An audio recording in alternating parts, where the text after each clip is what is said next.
Okay, when all of your 6 prints are completed, we have a couple of things that we need to do to finish up our project, okay? You are going to get this brainstorming artist statement sheet from me. You need to follow through and answer what the questions say, okay? I'm not gonna fill this all out right now, but this is to help us generate an artist statement. And an artist statement tells a viewer about your work, okay? So for this section here, questions 1 through 3, it asks you, what is this artwork's message? Describe 3 parts of your artwork that gives clue about the messages, okay? So if we're taking my artwork here, I'm gonna list my 3 things on these 3 sets of donuts. So I'd write those down there, okay? These don't have to be sentences, just words for brainstorming, okay? So you'll need to fill out all of those.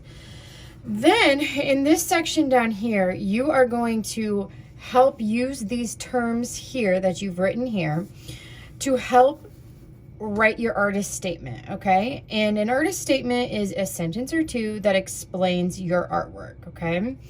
So you might say, my prints or my printmaking is about, and you're going to fill in and tell me, okay? It is important that you write this down here because when you submit your photos into Google Classroom, you will also need to make sure that you are writing your artist statement in it as well, okay?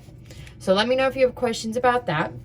But when you have this all completed, and wow, I just looked at this, my prints is about, whoo, I gotta go back to language arts, okay? My prints are about, okay? So now once you have that done, our last step that we have to do is what we call labeling our edition, okay? And so we do this with printmaking because you have one image that you reproduce multiple times. So I only have 3 examples here, but you guys will have 6, okay? So, an addition is, so right now I have 3 images, okay? So when I label this, this is going to be print 1 of 3. In your case, it'll be 1 of 6, okay? Then this one is going to be print 2 of 3. And then this one will be print 3 of 3, okay? And notice I put that right below under the print, okay? And I'm using a pencil to do that. So then something else that you will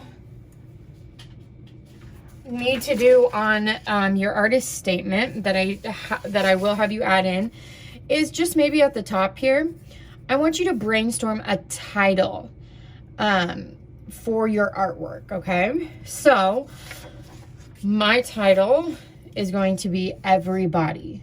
And I'm going to put that in quotes so that we know that that is the title. Make sure it's shared correctly and spelled correctly. Wow, I'm really struggling talking today.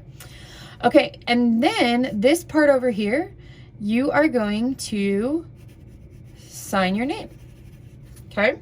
So you'll do that on every single one of your 6 prints, okay? So then after we've done that, you can then take your photo, okay? So since you guys are gonna be using 6 photos, I'm gonna show you with the same sizes of paper. So what I want you to do is we're gonna, however you need to line them up, if they're straight up and down, if they're vertical, I want you to make sure to have a nice photo of all of your prints lined up so that we can easily see all of them, okay? So this might be one way that we do it. You guys can use the light booth if you want to put a different color of paper down underneath here so it's not this messy white. You can do that, okay? So you will either just snap your photo nicely like this, or you could turn them around, you could rearrange them another way for them to all fit as well, depending on if they're vertical or horizontal. Just make sure that you have a nice grid image that we're gonna all take a photo of. and then you'll submit that in Google Classroom.